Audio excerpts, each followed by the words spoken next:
DNA test का result आने का दिन आ गया था। पूरा कोर्ट खचाखच भरा हुआ था। मीडिया, लोग और कैमरे, सबकी नजरें बस असद पर थीं। मायरा ने आत्मविश्वास से कहा, आज सच सबके सामने होगा। असद का असली चेहरा छुप नहीं पाएगा। हिना की आंखों में दहशत थी, लेकिन दिल अभी भी कह रहा था कि असद निर्दोष है। वो बुदमुदाई, हे खुदा, सच सामने आ ही जाए। जज ने कागज उठाया और कहा, डीएनए रिपोर्ट के मुताबिक बच्चे का बायोलॉजिकल फादर। पूरा कोर्ट सांस रोके सुन रहा था। जज ने कागज नीचे रखा और कहा, असद नहीं है। पूरा कोर्ट हिल गया। मायरा का चेहरा सफेद पड़ गया। उसकी आंखों में पागलपन और गुस्सा तैरने लगा। मायरा ने चीखते हुए कहा, ये कैसे हो सकता है? ये टेस्ट फर्जी है। तुम सब मुझे फंसा रहे हो। रेहान ने ठंडी मुस्कान दी, नहीं मायरा, असद निर्दोष है। अब असली कातिल का नकाब उतरने का वक्त आ गया है। हिना की आंखों से खुशी और शर्म के आंसू साथ बहने लगे। वो असद की ओर भागी और उसके हाथ थाम लिए। असद, मैंने तुम पर शक किया, माफ कर दो। असद की आंखें भी भीग गई। हिना, अब ये लड़ाई हम साथ लड़ेंगे। लेकिन तभी रहमान, वकील, खड़ा हुआ और बोला, डीएनए रिपोर्ट में और भी सच छुपा है। सबकी नजरें रहमान पर टिक गई। उसने आगे कहा, बच्चे का असली पिता कोई और नहीं बल्कि इस पूरे खेल का मास्टरमाइंड है। जज ने पूछा, कौन? रहमान ने धीमी लेकिन खतरनाक आवाज में कहा, इंस्पेक्टर रेहान। रेहान की आंखों में पहली बार डर झलक गया। हिना और असद एक दूसरे को देख रहे थे। क्या वाकई रेहान ही इस जाल का असली धागा है? मायरा तो बस मोहरा थी, लेकिन शतरंज का राजा कोई और है। अब असली खेल शुरू होगा। कोर्टरूम में माहौल अब और भी भारी हो चुका था। सबकी नजरें इंस्पेक्टर रेहान पर टिक गई। जज ने कड़क आवाज में कहा, रेहान, क्या ये सच है? क्या बच्चे के पिता तुम हो? रेहान के चेहरे पर पहले तो हैरानी आई, फिर वो धीरे धीरे मुस्कुराने लगा। इंस्पेक्टर रेहान, ठंडी आवाज में, हाँ, सच यही है, लेकिन ये सिर्फ एक बच्चा नहीं बल्कि मेरा सबसे बड़ा दांव था। रेहान ने मायरा की ओर देखा। मायरा सिर्फ मेरी मोहरा थी। मैंने ही उसे हिना के सामने खड़ा किया ताकि असद को बर्बाद किया जा सके। हिना की सांसें थम गईं। लेकिन क्यों रेहान, तुमने ऐसा क्यों किया? रेहान की आंखों में नफरत की आग जल रही थी। क्योंकि असद ने मेरी जिंदगी बर्बाद की थी। उसके बाप ने मुझे जेल भिजवाया और तब मैंने कसम खाई थी कि इस परिवार का नामो निशान मिटा दूंगा। असद ने कटघरे से चीख कर कहा, रेहान, वो तेरी गलती थी, मेरे बाप की नहीं। लेकिन तूने मासूम जिंदगियां तबाह कर दी। तुझे इंसान कहलाने का हक नहीं। रेहान हंस पड़ा, इंसान? मैं अब सिर्फ खिलाड़ी हूं और ये पूरी कहानी मेरी शतरंज की बिसात है। मायरा रो पड़ी, रेहान, तुमने मुझे इस्तेमाल किया। तुमने कहा था हम साथ होंगे। रेहान ने उसकी ओर घूरते हुए कहा, तू बस एक पत्ता थी मायरा, और जब खेल खत्म होता है पत्ते जला दिए जाते हैं। हिना ने कांपते हुए लेकिन मजबूत आवाज में कहा, रेहान, तुम चाहे जितने भी खेल खेलो, मैं और असद साथ हैं और हम तुम्हारे हर झूठ को बेनकाब करेंगे। इतने में कोर्टरूम की लाइट्स झपकी। एक बम धमाके जैसी आवाज गूंजी। सब लोग चीखने लगे। धुएं और अफरा तफरी के बीच रेहान हंसता हुआ गायब हो गया। पीछे सिर्फ उसकी आवाज गूंज रही थी, ये तो बस शुरुआत थी, असली खेल अभी बाकी है। रेहान भाग चुका है। असद और हिना को अब सिर्फ अपनी बेगुनाही साबित नहीं करनी, बल्कि इस शतरंज के राजा को पकड़ना भी है। कोर्ट धमाके के बाद खंडहर सा लग रहा था। लोग बाहर भाग चुके थे, लेकिन असद, हिना और रहमान वहीं खड़े थे। धुआं अभी भी चारों तरफ फैला हुआ था। हिना, सांसें कांपती हुई, असद, रेहान भाग गया, अब हम क्या करेंगे? असद, दृढ़ आवाज में, वो चाहे जहां छुप जाए, मैं उसे ढूंढ निकालूंगा। ये सिर्फ मेरी बेगुनाही का मामला नहीं, अब ये हमारी जिंदगी और मौत का खेल है। रहमान ने कहा, रेहान को पकड़ना आसान नहीं होगा, लेकिन एक जगह है जहां वो अक्सर अपने प्लान बनाता है। हिना ने पूछा, कहाँ? रहमान ने धीरे से कहा, पुराना कारखाना, शहर के किनारे। अचानक मायरा वहां आ गई। उसकी आंखें रोने से लाल थीं। मुझे भी ले चलो। रेहान ने मुझे धोखा दिया। मैं ही तुम्हें उसका ठिकाना दिखाऊंगी। असद ने गुस्से से कहा, हमें तुम पर भरोसा क्यों करना चाहिए? मायरा ने कांपती आवाज में कहा, क्योंकि मैं ही जानती हूं उसके अगले प्लान के बारे में। अगर देर की तो कोई और मारा जाएगा। रात के अंधेरे में असद, हिना और मायरा उस सुनसान कारखाने पहुंचे। अंदर हर तरफ टूटी मशीनें और जंग लगी लोहे की सरसराहट थी। अचानक हिना को फर्श पर खून के धब्बे नजर आए। हिना, घबराकर, ये खून किसका है? अचानक अंधेरे से रेहान की आवाज गूंजी, तुम्हारा। रेहान हाथ में पिस्तौल लिए सामने आया। उसकी आंखों में पागलपन और जीत का नशा था।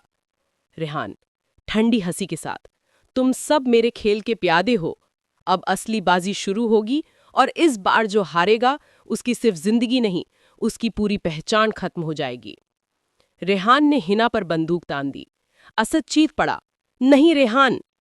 लेकिन तभी मायरा ने बीच में आकर हिना को धक्का देकर बचाया। गोली मायरा के कंधे को छूते हुए निकल गई। मायरा दर्द से गिर पड़ी और बोली, असद, हिना को बचा लेना, यही मेरी आखिरी ख्वाहिश है। रेहान हंस पड़ा, देखा, मौत भी मेरे खेल की एक चाल है। कारखाने में मौत और धोखे का खेल शुरू हो चुका है। क्या असद रेहान को रोक पाएगा या ये खेल उसकी दुनिया लूट लेगा? धुआं और गोलियों की गूंज अभी भी पुराने कारखाने में फैली हुई थी। मायरा जमीन पर गिरी हुई थी, उसका कंधा खून से भीगा हुआ था। हिना उसके पास बैठी आंसुओं से कांपती हुई बोली, हिना, मायरा, हिम्मत रखो, तुम कुछ नहीं कहोगी। मायरा टूटी आवाज में, नहीं हिना, अब वक्त कम है। एक राज है जो सिर्फ तुम्हें बताना है। मायरा ने कांपते हाथों से हिना का हाथ थामा और कहा, रेहान का असली खेल सिर्फ तुम्हें और असद को खत्म करना नहीं। उसके पास एक फाइल है जिसमें सबूत हैं। अगर वो फाइल बाहर आ गई तो उसका साम्राज्य ढह जाएगा। हिना ने हैरानी से पूछा, कौन सी फाइल? मायरा ने हिचकिचाते हुए कहा, कब्र का सच नाम से, पुराने कब्रिस्तान के नीचे छुपी है। हिना सन रह गई। तभी रेहान ने ताली बजाते हुए कदम बढ़ाए। वाह मायरा, मरने से पहले भी मेरी चालें बिगाड़ने से बाज नहीं आई, लेकिन अब बहुत देर हो चुकी है। वो हिना और असद की ओर बंदूक तानता है। असद गरजते हुए, रेहान, ये खेल अब यहीं खत्म होगा। दोनों आमने सामने थे। हवा में मौत का सन्नाटा तैर रहा था। अचानक बाहर से पुलिस के सायरन की आवाज आई। रेहान चौंक गया। रहमान पुलिस लेकर अंदर घुस आया। रेहान, अब तू नहीं बचेगा। रेहान मुस्कुराया, मुझसे शतरंज का खेल खेलना आसान नहीं। असली राजा हमेशा एक चाल आगे होता है। रेहान ने पिस्तौल फेंकी, लेकिन उससे पहले वो दीवार में छिपा एक सीक्रेट रास्ता खोलकर अंधेरे में भाग निकला। मायरा जमीन पर आखिरी सांसें ले रही थी। उसने हिना की ओर देखा और बोली, हिना, उस फाइल को ढूंढ लेना। कब्र का सच ही रेहान को गिराएगा। और उसकी आंखें हमेशा के लिए बंद हो गईं। मायरा मर चुकी है, लेकिन जाते जाते वो असद और हिना को सबसे बड़ा सुराग दे गई। अब सवाल ये है, क्या कब्र का सच उन्हें रेहान तक ले जाएगा या किसी और गहरे अंधेरे में धकेल देगा? रात का सन्नाटा टूटी फूटी हवेलियों और पुराने कब्रिस्तान के बीच डरावनी खामोशी फैली हुई थी। हिना और असद रहमान के साथ वहीं पहुंचे जहां मायरा ने इशारा किया था। हिना, यहीं कहीं वो फाइल है। मायरा झूठ नहीं कह सकती। असद चारों ओर देखते हुए, लेकिन ये कब्रिस्तान, ये तो सदियों पुराना है। पता नहीं किस कब्र के नीचे सच दबा है। रहमान ने टॉर्च जलाकर पत्थरों पर रोशनी डाली। एक पुरानी टूटी हुई कब्र पर लिखा था, हर सच मौत के नीचे दबा है, जो ढूंढेगा वही पाएगा। हिना ने धीरे से फुसफुसाया, यही है, मायरा इसी कब्र का जिक्र किया होगा। जैसे ही असद और रहमान ने कब्र खोदनी शुरू की, अचानक पीछे से सड़सड़ाहट की आवाज आई। अंधेरे में कोई उनकी हर हरकत देख रहा था। हिना ने चौंक कर मुड़कर देखा। दूर पेड़ों की छाया में रेहान खड़ा था, उसके चेहरे पर वो खौफनाक मुस्कान। माह असद, वाह हिना, मेरे लिए मेहनत कर रहे हो। आखिर कब्र का सच मुझे ही तो मिलना है। असद ने तुरंत हिना को पीछे किया और रहमान को इशारा किया। ये फाइल तुम्हें कभी नहीं मिलेगी रेहान। रेहान हंस पड़ा, तुम्हें लगता है मैं यहां अकेला आया हूं? उसके इशारे पर अचानक कई हथियार बंद गुर्गे पेड़ों से निकल आए और असद और हिना को घेर लिया। इसी बीच कब्र का पत्थर पूरी तरह हट गया और अंदर एक लोहे का बक्सा दिखाई दिया। हिना कांपती आवाज में बोली, वो फाइल होगी। रेहान के चेहरे पर शैतानी चमक दौड़ गई। बस यही तो चाहिए था मुझे। जैसे ही रेहान आगे बढ़ा, अचानक जमीन हिली। कब्र के नीचे से धुएं जैसा काला धुआं उठा और बक्सा अपने आप खुल गया। उसके अंदर सिर्फ फाइल नहीं थी, बल्कि एक अजीब सी डायरी और एक पुराना लॉकेट भी रखा था। डायरी के पहले पन्ने पर लिखा था, जिसने ये फाइल खोली उसने मौत को न्योता दिया। अब कब्र का सच बाहर आ चुका है, लेकिन क्या ये फाइल रेहान की बर्बादी बनेगी या हिना और असद की जिंदगी का सबसे बड़ा खौफ? असली खेल तो अब शुरू हुआ है। कब्र से निकला वो लोहे का बक्सा अभी तक खुला पड़ा था। चारों तरफ हल्की धुंध और कब्रिस्तान की अजीब सी सरसराहट, जैसे हवा भी रहस्य खुसफुसा रही हो। हिना कांपती हुई आवाज में कहती है, असद, ये फाइल, इसमें कुछ ऐसा है जो हमें बर्बाद कर सकता है।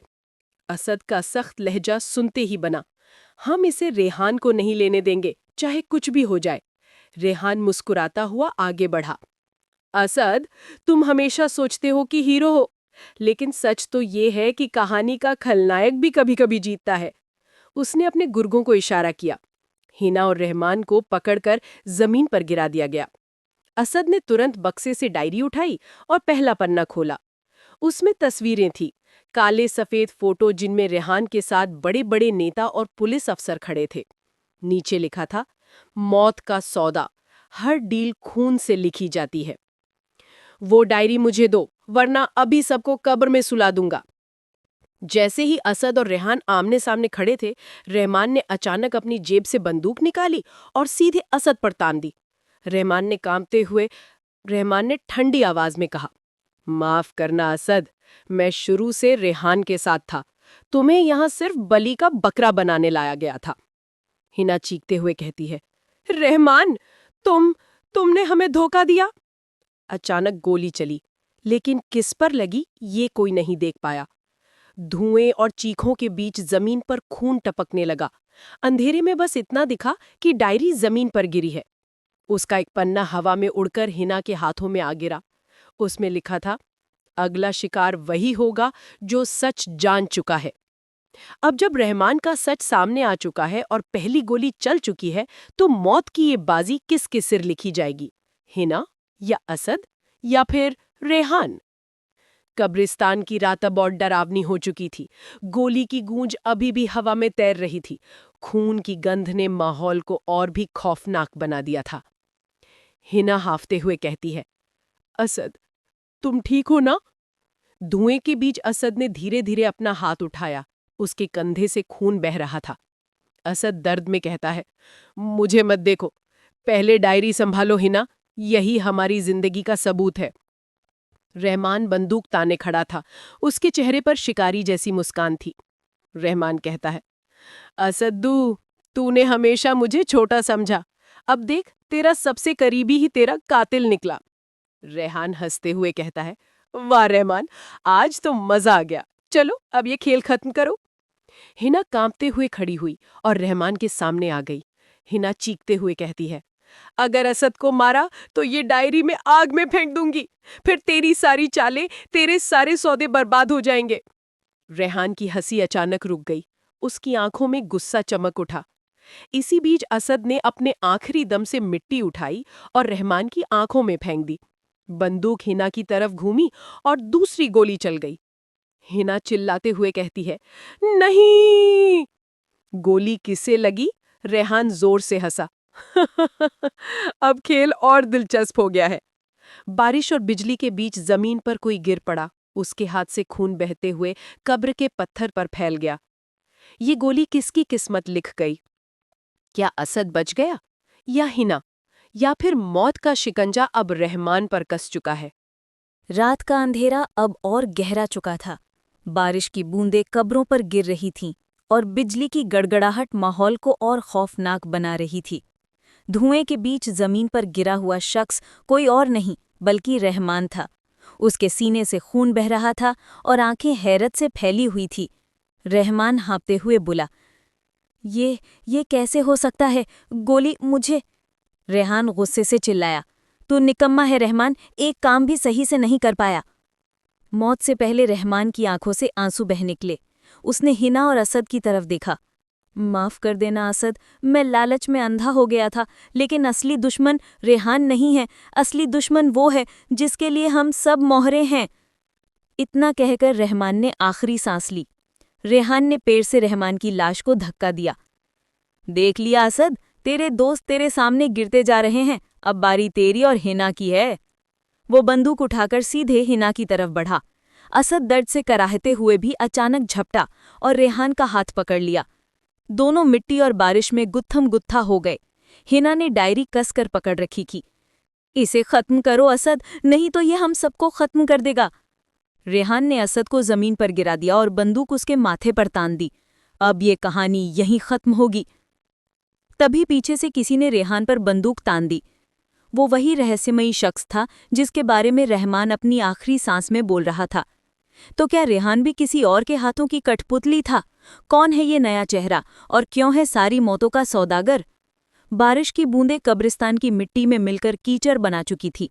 असद की सांसें तेज थीं, हिना के हाथ कांप रहे थे और रेहान की आंखों में पहली बार डर दिखाई दे रहा था।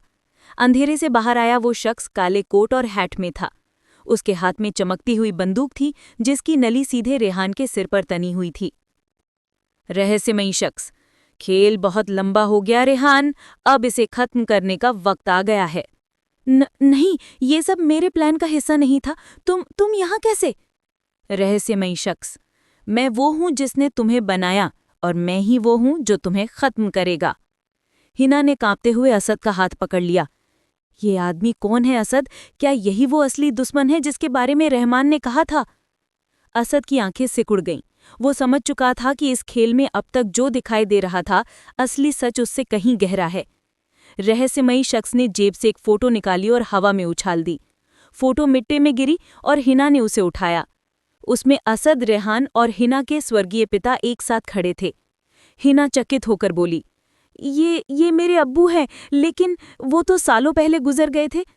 रहस्यमयी शख्स, नहीं है ना, तुम्हारे अब्बू कभी नहीं मरे। वे इस खेल के सबसे बड़े सौदागर थे और अब उनकी गद्दी पर मैं बैठा हूं। असद, हिना और रेहान तीनों स्तब्ध खड़े थे। बिजली कड़की और उस शख्स का चेहरा साफ नजर आया। वो था हिना का अपना चाचा। हिना रोते हुए बोली, चाचा, आपने ही मेरी माँ को, मेरे अब्बू को, सबको धोखा दिया। चाचा की ठंडी मुस्कान के साथ, धोखा नहीं है ना, यह है मौत का असली सौदा। अब जबकि असली सौदागर सामने आ चुका है, तो क्या हिना और असद इस सच्चाई को सह पाएंगे, या अब उनकी बारी है मौत की कतार में खड़े होने की? चाचा, आप ही इस खेल के पीछे थे। आपने ही मेरे अब्बू को मारा। आपने ही मेरी माँ को रोते रोते मरने पर मजबूर किया। चाचा की धीमी और ठंडी हंसी के साथ, हिना, तुम्हारे अब्बू को मैंने नहीं मारा, मैंने सिर्फ उनकी अधूरी विरासत को पूरा किया है। वो भी इस सौदे का हिस्सा थे। मौत का ये खेल उन्हीं की बनाई हुई चाल थी। असद गुस्से से आगे बढ़ा, अगर हिना के अब्बू इस खेल में थे, तो फिर तुम क्यों उनके नाम पर खून बहा रहे हो? ये सब कारोबार है या बदला? चाचा तेज आवाज में बोला, ये है ताकत की जंग, जिसमें रिश्ते, खून, मोहब्बत सब बिक जाते हैं। रेहान जमीन पर घुटनों के बल बैठ गया। सर, मैंने हमेशा आपका कहा माना, मुझे मत मारिए, मैं तो आपका वफादार था। चाचा की सर्द मुस्कान के साथ, वफादारी? रेहान, वफादारी तो सिर्फ मौत की होती है, और तेरी मौत अब पक्की है। चाचा ने अपनी बंदूक सीधे रेहान पर तान दी। हिना अचानक बीच में आ गई। नहीं, अब और खून नहीं बहेगा। अगर तुमने गोली चलाई तो मैं ये डायरी सबके सामने खोल दूंगी। तुम्हारे सारे राज दुनिया के सामने होंगे। चाचा ठिठक गया। उसकी आंखों में पहली बार हल्की झुंझलाहट नजर आई। अचानक पीछे से किसी ने हिना के मुंह पर कपड़ा रख दिया। वो छटपटाई, लेकिन होश खो बैठी। असद चिल्लाया, हिना! जब असद ने मुड़कर देखा तो चाचा के पीछे और भी नकाबपोश लोग खड़े थे। चाचा के गंभीर स्वर में, अब इस खेल का अगला दौर शुरू होगा और उसमें हिना मेरी सबसे बड़ी चाल बनेगी। हिना अब दुश्मनों के हाथों में कैद है। क्या असद उसे बचा पाएगा, या हिना का खून भी इस सौदे की किताब में दर्ज हो जाएगा? असद खून से लथपथ कराहते हुए, हिना, मैं कसम खाता हूं, तुझे इन दरिंदों से छुड़ाऊंगा। उसने मिट्टी पर पड़ी डायली उठाई और सीने से लगा ली। यही है उनकी बर्बादी का रास्ता। एक अंधेरे कमरे में चारों तरफ लोहे की सलाखें और सीलन भरी दीवारें थीं। हिना को जंजीरों से बांध दिया गया था। या अल्लाह, मुझे हिम्मत देना, असद मुझे जरूर ढूंढ लेगा। तभी दरवाजा चरमराया। अंदर आया वही काला कोट पहने चाचा। हिना, तुझे कैद करना जरूरी था, क्योंकि तू ही है वो कुंजी जिससे मैं मौत के इस खेल की आखिरी डील पूरी करूंगा। तुम्हें लगता है तुम जीत जाओगे? असद आएगा और तुम्हारा खेल हमेशा के लिए खत्म कर देगा। असद, वो तो खुद मौत से खेल रहा है, और जब तक वो यहाँ पहुंचेगा तब तक तू मेरे सौदे का हिस्सा बन चुकी होगी। दूसरी तरफ असद खून से भीगा हुआ रेहान को पकड़कर खींच रहा था। रेहान, तू मुझे ये बताएगा कि हिना कहाँ है, वरना तेरी लाश अगली होगी। मैं नहीं बता सकता। अगर मैंने कुछ कहा तो चाचा मुझे जिंदा गाड़ देंगे। असद ने उसकी गर्दन पर बंदूक तान दी। अगर तूने नहीं बताया तो तुझे गोली अभी लगेगी। रेहान ने डरते डरते होंठ खोले। ठीक है, मैं बताऊंगा, लेकिन तुम्हें ये जानकर यकीन भी नहीं होगा कि हिना कहाँ है। कहाँ है वो? रेहान ने सिर झुकाकर कहा। तेरे सबसे करीब वाले ने ही उसे कैद किया है, और वो जगह तेरे अतीत से जुड़ी है। रेहान कांपते हुए बोला। हिना को जिस जगह रखा गया है वो तुम्हारे अतीत से जुड़ा है असद। वो जगह है पुराना किला, जहां तुम्हारे बाप की मौत हुई थी। असद की आंखें चौड़ी हो गईं। किला? लेकिन मेरे बाप की मौत तो हादसा थी। रेहान ने सिर झुका लिया। नहीं असद, वो हादसा नहीं था। तेरे बाप को मारा गया था, और उसके पीछे तेरी किस्मत से जुड़ा वही शख्स है, तुम्हारा चाचा। पुराने किले की तहखाने जैसी कोठरी में हिना जंजीलों में जकड़ी हुई थी। ठंडी दीवारें, टपकता पानी और चारों तरफ अंधेरा। चाचा, हिना, तू इस खेल की सबसे अहम चाल है। तेरे जरिए मैं असद को अपने जाल में खींच लूंगा। तुम्हें लगता है असद तुम्हारे जाल में फंस जाएगा? वो आएगा और तुम्हारा अंत कर देगा। चाचा ने ठंडी मुस्कान के साथ उसकी ठुड्डी पकड़ ली। शेर भी तब टूट जाता है जब उसके सामने अपने खून का सच आता है, और मैं असद को वही सच दिखाने वाला हूं। असद ने अपनी बंदूक उठाई और रेहान की कॉलर पकड़कर कहा, तू मुझे उस किले तक ले जाएगा। अगर झूठ बोला तो तेरी लाश वहीं गिरेगी। रेहान कांपते हुए बोला, ठीक है, लेकिन वहां जाना मौत के दरवाजे में कदम रखने जैसा होगा। कैमरा धीरे धीरे पुराने किले पर जूम करता है। आसमान पर बिजली चमकती है और किला किसी खौफनाक साए की तरह खड़ा दिखाई देता है। अंदर हिना की चीख गूंजती है, असद! जैसे ही असद ने पुराना लोहे का दरवाजा धक्का दिया, उसकी चरमराहट ने सन्नाटा तोड़ दिया। अंदर का माहौल, जंग लगे झूमर, टूटी दीवारें और हर कोने में साए। यही रखा है मेरी हिना को। रेहान पसीना पोंछते हुए सिर झुकाता है। हाँ, लेकिन संभल कर, यहाँ तेरे दुश्मन ही नहीं, तेरे अपने भी तेरे खिलाफ खड़े हैं। कैमरा किले की गहराई में जाता है। हिना जंजीरों में जकड़ी हुई है, चेहरा थका हुआ, लेकिन आंखों में अब भी हिम्मत। असद, मुझे यकीन है, तू आएगा। अचानक दरवाजा खुलता है और सामने चाचा खड़ा है। कितनी अजीब बात है, असद की मोहब्बत भी उसी तरह मेरे सामने है जैसे कभी उसका बाप था। हिना गुस्से से उसकी तरफ देखती है। तेरे हाथों से असद का बाप मरा, और तू सोचता है असद तुझे छोड़ देगा? चाचा की आंखें लाल हो जाती हैं। उस हादसे के पीछे मेरा हाथ था, और अब असद को भी उसी रास्ते भेजूंगा। असद की आंखों में आंसू भर आते हैं, लेकिन हाथ अब भी बंदूक पर मजबूत। हिना चीखकर कहती है, असद, गुस्से में बहक मत जाना, यही चाहता है वो। चाचा पास आकर फुसफुसाता है, मार मुझे और साबित कर दे कि तू भी मेरे जैसा है, अपने ही खून को खत्म करने वाला। बंदूक का ट्रिगर आधा दबा है। चाचा की ठंडी मुस्कान, हिना की आंखों से बहते आंसू और असद का दिल, तीनों एक ही पल में टकराते हैं। क्या असद अपने खून के रिश्ते को खत्म करेगा, या मोहब्बत और इंसानियत उसे रोक लेगी? इस एक ट्रिगर पर 3 जिंदगियों का फैसला टिका है। To be continued. Next episode के लिए लाइक और सब्सक्राइब करना न भूले।